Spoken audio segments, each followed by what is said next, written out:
announcing today a major show of military force in the region. In the heart of the Persian Gulf, a momentous military confrontation unfolds. Over 1,000 Iranian drones surge toward the USS Gerald R. Ford, the flagship of the United States Navy, in a meticulously coordinated and unprecedented swarming attack. As the massive strike group cruises in international waters, the unexpected happens.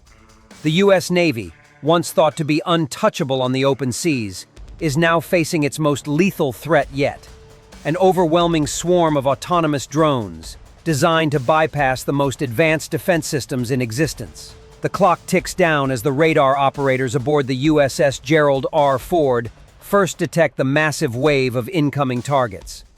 A tactical nightmare unfolds as dozens of different drone types, including the Arash-2 hunter-killer drones and the Shahed-136 loitering munition, appear on screens, converging from all directions. The very concept of traditional naval defense begins to unravel as the attack's scale and intensity become clear. But this is just the beginning. In a stunning twist, Iran's forces unleash more than just drones. Submarine-launched cruise missiles add to the chaos, forcing the crew to engage on multiple fronts. The U.S. Navy is quick to respond, deploying the most advanced defense systems available. ESSM interceptors, the Phalanx Close-In Weapon System, CIWS, and even the formidable EA-18G Growler electronic warfare aircraft scrambled to defend the fleet. However, the sheer number of incoming threats tests the limits of even the most sophisticated defenses. The drones, many of which are small, maneuverable, and designed to exploit weaknesses, begin to break through, overwhelming the defense grid with sheer volume. But what makes this assault even more chilling? It's the nature of the threat. These aren't just simple drones. They're a new breed of autonomous, low-cost, high-impact weapons. The drones are designed to overwhelm not just in numbers, but in cost-effectiveness, providing a stark contrast to the multi-million-dollar systems deployed by the U.S. military. Each drone is a fraction of the cost of a missile, yet capable of delivering devastating strikes. In the end, it's not just the drones themselves, but the tactical doctrine behind them that changes the future of warfare. As the drones breach the defenses and strike vital components of the Gerald R. Ford, the real horror emerges. A strategic vulnerability that has been lurking, unnoticed by most: the magazine depth problem. The ability to resupply ammunition, particularly missiles and countermeasures, is critical. And this vulnerability, exposed in the heat of battle, could cripple the U.S. Navy's operational capabilities. In a war of attrition, where resources are drained faster than they can be replaced, the outcome could shift dramatically. But it doesn't end there. This attack signals the beginning of a new era of naval warfare, one where autonomous drones, low-cost weapons, and new tactics will force global powers to rethink their approach to defense. How prepared is the U.S. Navy for this new, asymmetric form of combat? And what can be done to defend against the growing swarm of drone warfare? In this video, we break down the complete tactical engagement, from the initial radar detection to the shocking aftermath. Stay tuned as we explore the future of naval defense in the age of drones. The year is 2026, and the global naval balance is about to shift in the most dramatic way possible. The USS Gerald R. Ford, the most advanced aircraft carrier in the U.S. Navy's fleet, is sailing through the strategic waters of the Persian Gulf, surrounded by its battle group. This formidable strike force includes destroyers, cruisers, and support vessels, all designed to project power and maintain dominance over the region. On board the Gerald R. Ford, the crew is confident in their state-of-the-art defenses. However, they are unaware of the unprecedented threat that is about to descend upon them. In the distance, Iran has been quietly preparing a game-changing attack, a meticulously orchestrated drone swarm that will challenge everything the U.S. Navy has come to rely on. Iran's strategy is nothing short of revolutionary. The Iranian Revolutionary Guard has spent years perfecting the use of cheap, highly maneuverable drones, specifically designed to overwhelm advanced defense systems through sheer numbers and relentless tactics. The centerpiece of their operation is the Arash-2, a small, autonomous hunter-killer drone that can evade radar detection and is equipped with explosive payloads designed to penetrate the most advanced ship defenses. Complementing the Arash-2 is the Shahed 136, a loitering munition capable of circling the strike group for hours, waiting for the perfect moment to strike. These drones are not just tools of war. They are a direct challenge to the way modern navies fight. The attack begins at dawn. The first radar contacts appear as blips on the screens of the USS Gerald R. Ford's Operations Center.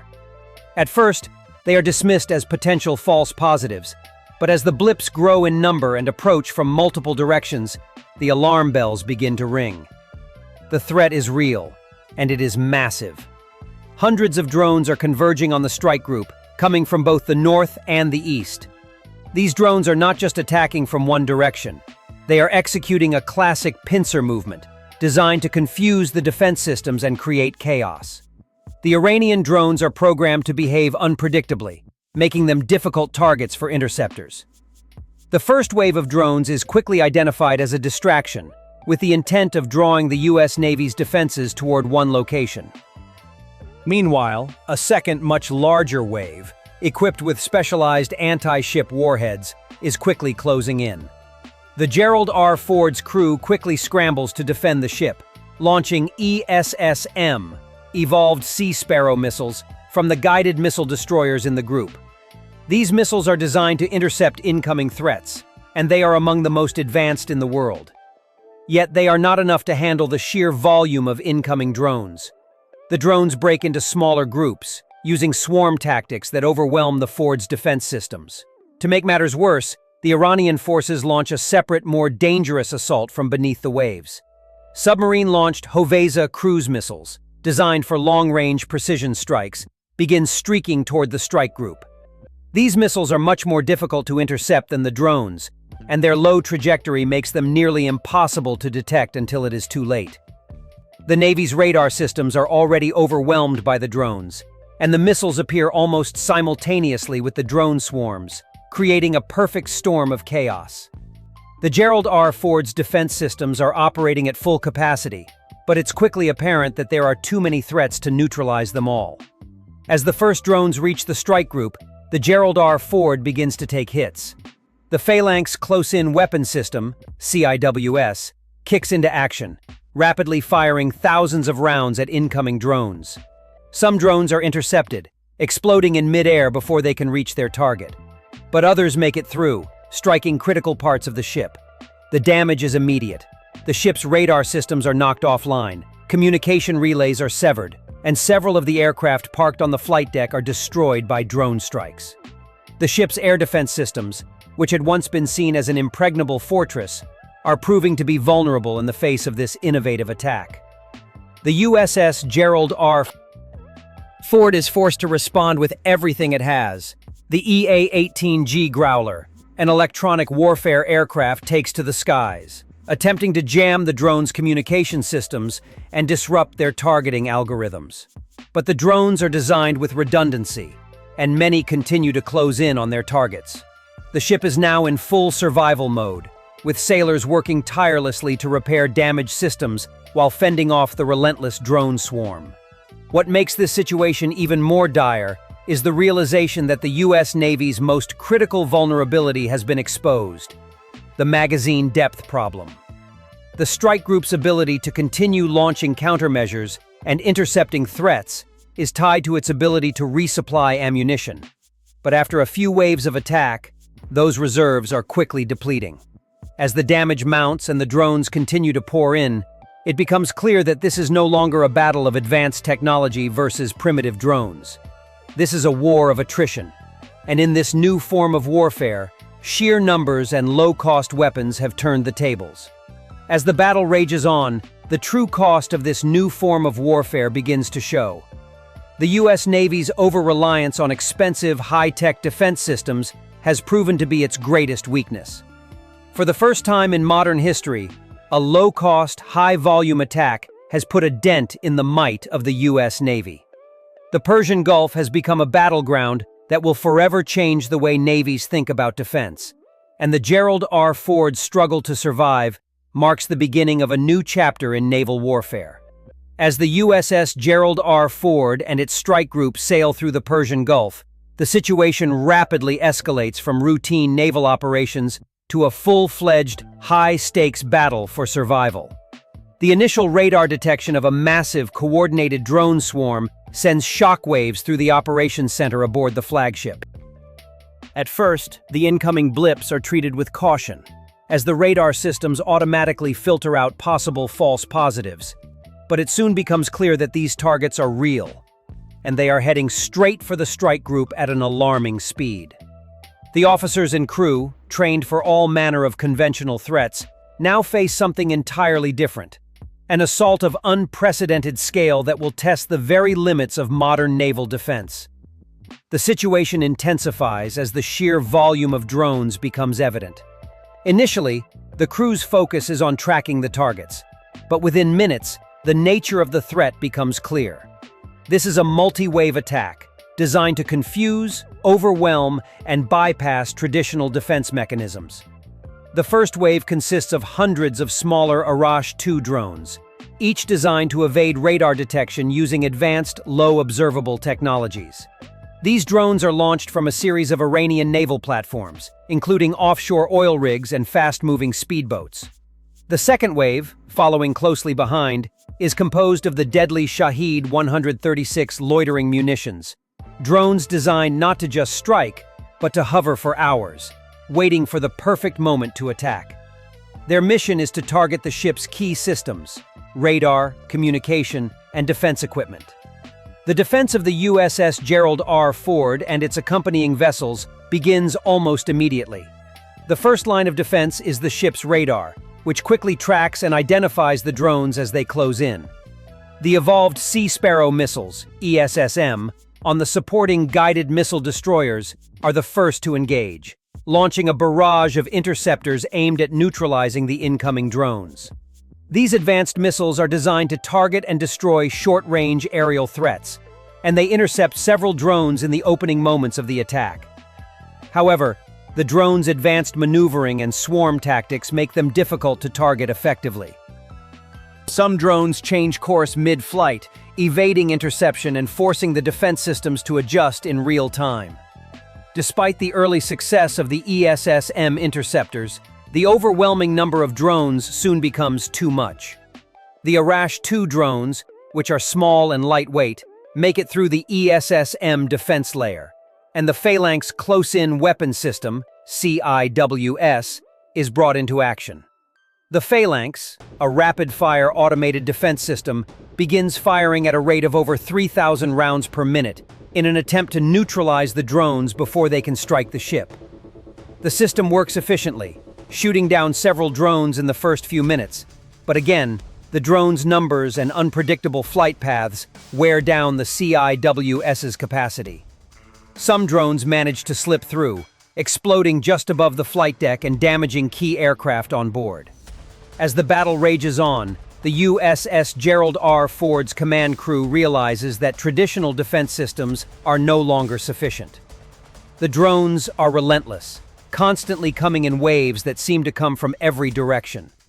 In a move that would have been unthinkable just a few years ago, the U.S. Navy activates its electronic warfare, EW, systems. The EA-18G Growler, a specialized electronic warfare aircraft, is scrambled to provide electronic countermeasures against the drone swarm. The Growler's mission is to disrupt the communication signals of the drones, causing them to lose their lock on the ship or to crash prematurely. While some drones are indeed confused by the jamming signals, others continue their mission, adapting quickly to the disruption. The U.S. Navy's strategy begins to shift. Instead of relying solely on kinetic weapons to destroy the drones, a new line of defense is established. Directed Energy Weapons, DEWs, a cutting-edge technology previously in experimental stages, are deployed for the first time in combat. These lasers, powerful enough to disable or destroy incoming threats with pinpoint accuracy, engage the swarm. The DEWs fire with a silent precision, disintegrating drones mid-air with a flash of light. For a brief moment, it seems as though the tide of the battle might turn. However, as more waves of drones launch from Iranian positions, it becomes evident that the swarming tactics have exhausted the effectiveness of even these sophisticated weapons. Meanwhile, Iranian forces are not only relying on drones. Submarine-launched Hoveze cruise missiles, a key component of the attack, are now heading towards the strike group. These missiles are designed to skim the surface of the water and strike from below the radar's detection range, making them highly difficult to intercept. The Gerald R. Ford's radar systems, already stretched thin by the drone swarm, struggle to identify and track these incoming threats. Several missiles bypass the defense systems entirely, causing massive explosions on the surrounding support ships. As the battle unfolds, the crew aboard the Gerald R. Ford realizes that this attack is not just about defending against the drones, but also about adapting to an entirely new kind of warfare. The attack is a reminder of the vulnerabilities in even the most advanced naval fleet. And the lesson is clear. Overwhelming numbers, asymmetry in warfare, and unconventional strategies have the potential to challenge the supremacy of traditional military power.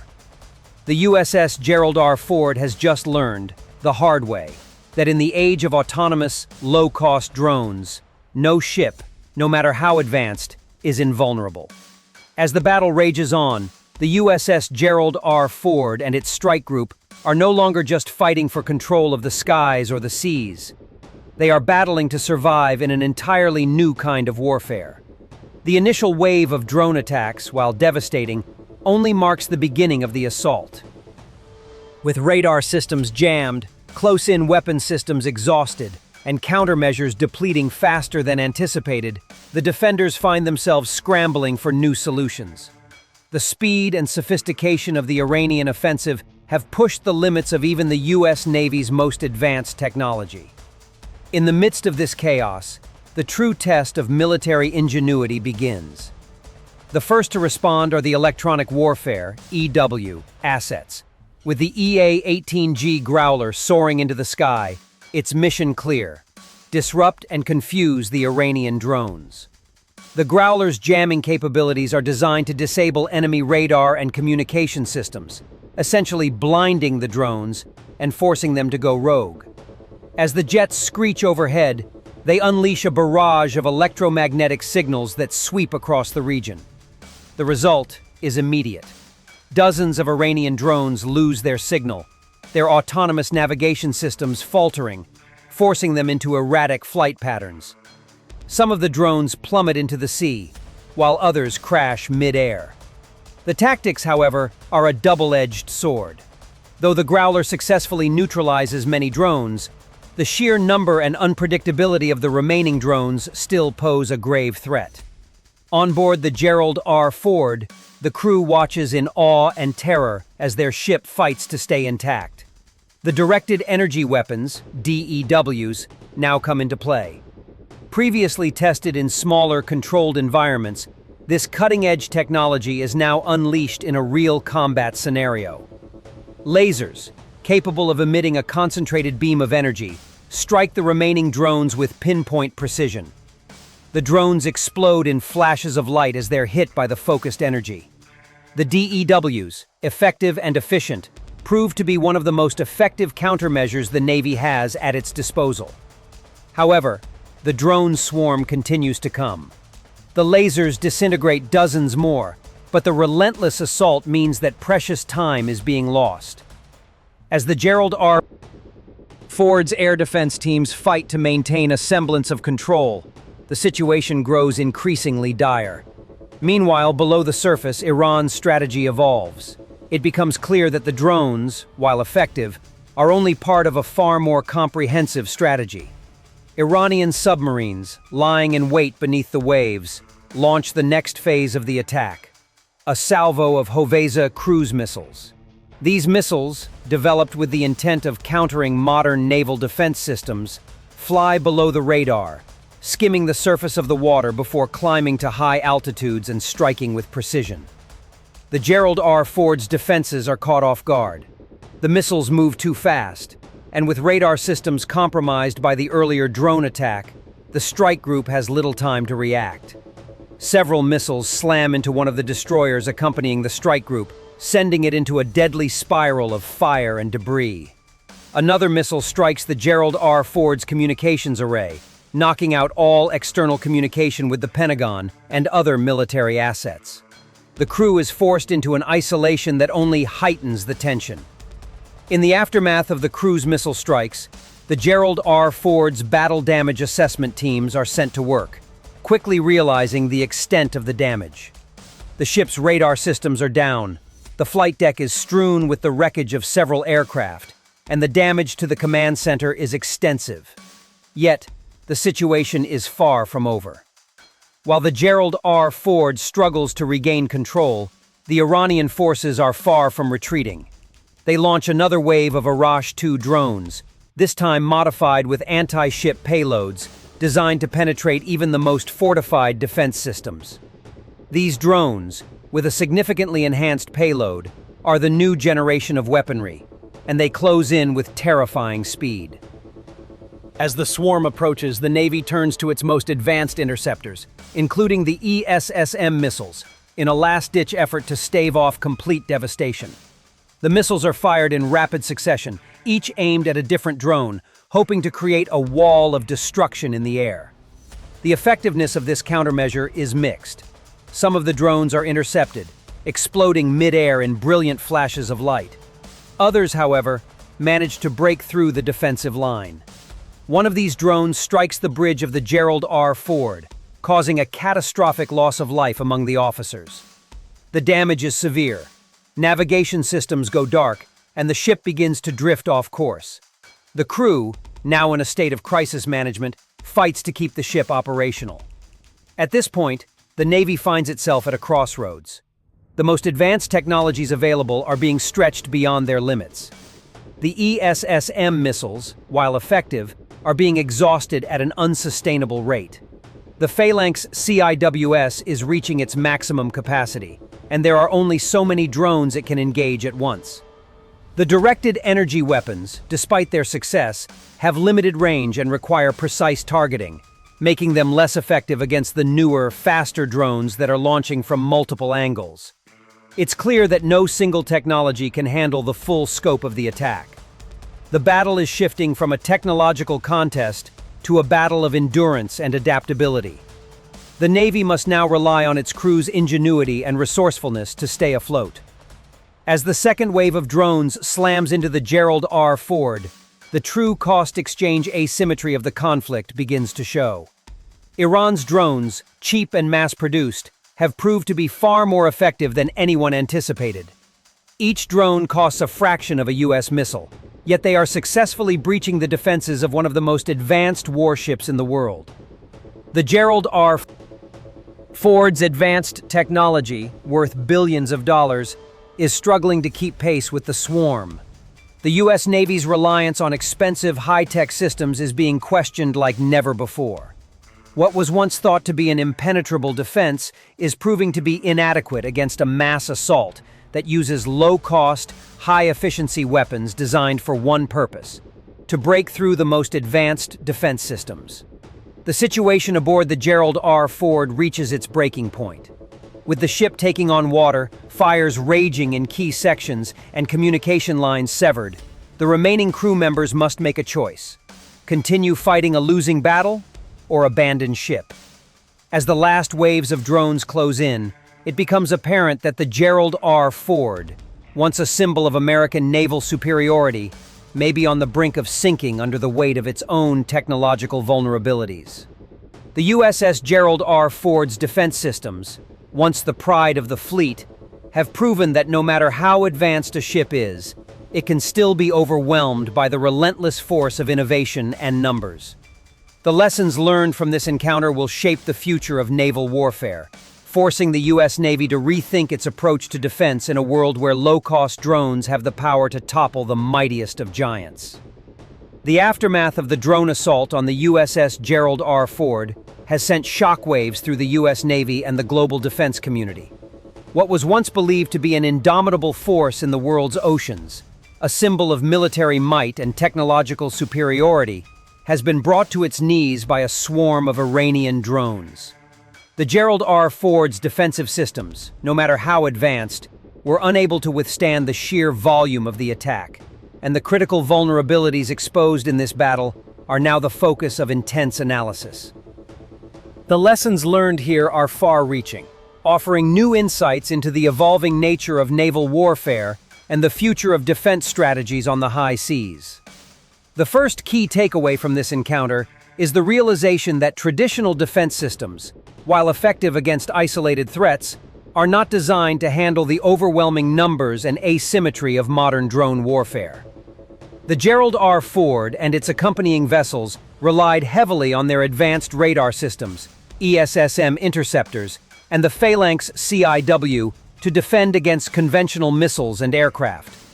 However, the drones, autonomous, lightweight, and designed to exploit weaknesses in those very systems, exposed the fragility of this approach. The sheer volume of Iranian drones, combined with the tactics they employed, rendered even the most sophisticated defenses nearly useless. This is a wake-up call for navies around the world. No matter how advanced your technology, numbers and unconventional tactics can still overwhelm it. The second lesson, and perhaps the most critical, is the cost-exchange asymmetry of drone warfare. Iran's drones, which cost a fraction of the price of a U.S. missile or fighter jet, proved to be far more effective than many had anticipated.